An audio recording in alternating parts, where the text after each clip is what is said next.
Well, here we are, the end of March already. And this head has really taken shape. 2 ears have been added and the cranium is sort of more fully formed. But the mistakes, the mistakes, the struggles. So I thought I'd spend this month's review discussing mistakes, and to talk about them, I'm going to use the wallpaper bubble as a metaphor. Now, for the younger viewers, wallpaper back in the day was a thing.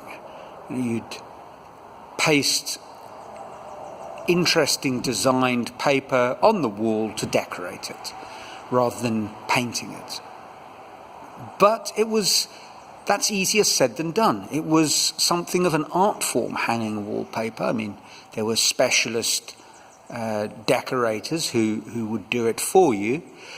And if you tried on your own without having developed the skill, inevitably bubbles of air would appear in the wallpaper, pockets of air trapped between paper and wall. What to do about them?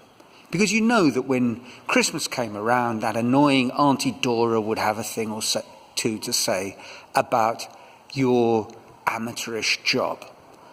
So, what do we do about the bubbles? Well, one thing to do is just to ignore them. And there's lots of different ways of ignoring something. I mean, you could ignore it in a defeatist way. If people said, there's a bubble of air, you could say, I know, I'm not very good at hanging wallpaper, but I couldn't afford to pay a professional. Or you could ignore it in a more accepting way. I know, but it's the best I can do at the moment, and it's okay. I can live with it. Or you could ignore it by creating a sort of story. Yes, I know, but I find them rather attractive. They lend something to the design, breathe air into it, so to speak. I started wondering if perhaps this is how some artists develop their style. Maybe Modigliani just wasn't very good at doing necks, and someone criticized him and he blurted out, but aren't they elegant, these long, thin, giraffe-like necks? It's my style, So we could ignore the bubble in so many different ways. Another possibility would be to move it, to very gently push the bubble along the wallpaper until it's conveniently positioned behind where we're going to place the sofa. So no one can see it, even the prying eyes of annoying Auntie Dora. And that's a pretty interesting solution, but obviously you're fixed as to where you're going to place your sofa for time immemorial, or at least until you redecorate the lounge. So we could move the bubble, but we could move it in a craftier way. We could move it and simultaneously break it up into lots of smaller bubbles, gently squeezing the air in every direction, so that rather than having one large, unsightly, easy-to-spot bubble of air, we have a multitude of bubbles evenly distributed around the room, and discreetly so that they're hard to spot. And I would call this the luthier approach. Apparently, it is impossible to place the frets on the neck of a guitar so that the guitar is perfectly in tune. You just can't do that. The mathematics of it are simply impossible to resolve. So what luthiers do very cleverly is they position the frets in a way that everything's out of tune, but kind of on such a microtonal level that the human ear just can't pick it up. Someone listening to your piece will, to all intents and purposes, hear everything perfectly in tune, although it's not. So that's a possibility. And there is one more. Let's call it the teenage pimple approach. You could pop it. You could burst the bubble. Actually, there's a slightly less messy, slightly less unsightly metaphor for the metaphor of the burst wallpaper bubble. Needless to say, it's Japanese in origin. The Japanese have a wonderful craft called kintsugi.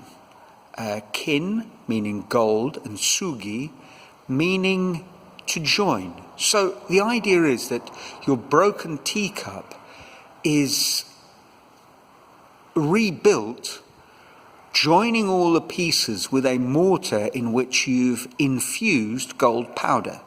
So the finished job is a new teacup with veins of gold running through it.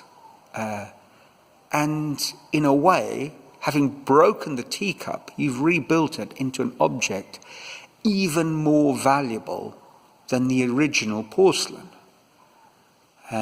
Trust the Japanese, they really do have these wonderful ancient arts and crafts that lend themselves to sort of metaphorical way of thinking about life, of how to accept our flaws and in fact place greater value in them.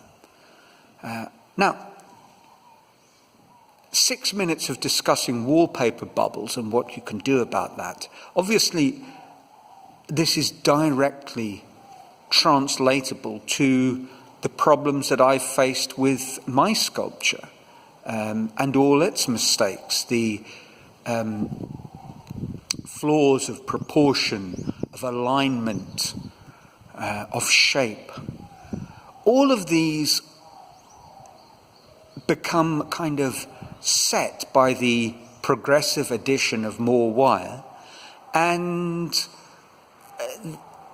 there's a very easy, literal way of mapping it onto the story of the wallpaper, because in both cases they are surfaces, and I can sort of move disproportionalities or misalignments, but they simply move to another place.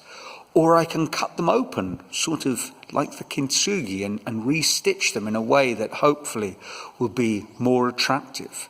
Or I can simply spread the alignments around the work in a way that Auntie Dora won't pick up. But of course, I pick them up, and probably more discerning eyes will pick them up. And that's okay, because this is my first piece in this series, my first large head. And it is a large head. I will end the video perhaps demonstrating just how large it is, if you can't imagine it from this video. But it's okay, you know, I'm happy with where I am. I think I'm making progress. It's the first of a new series, and eventually it will morph into something that will be a portrait rather than just a study of an abstract head. But I'm happy with where I've got so far. And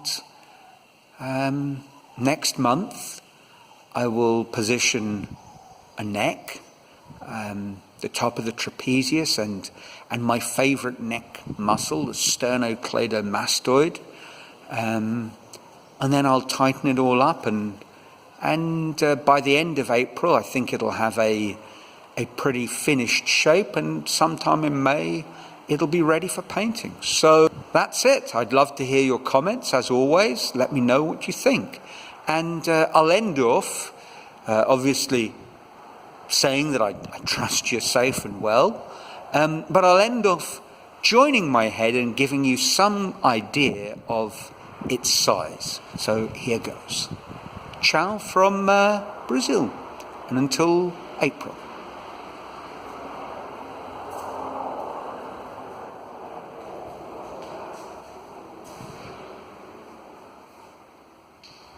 Yes, it's a big head.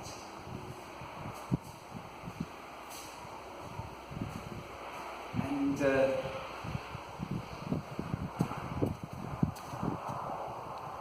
once again, let me know what you think.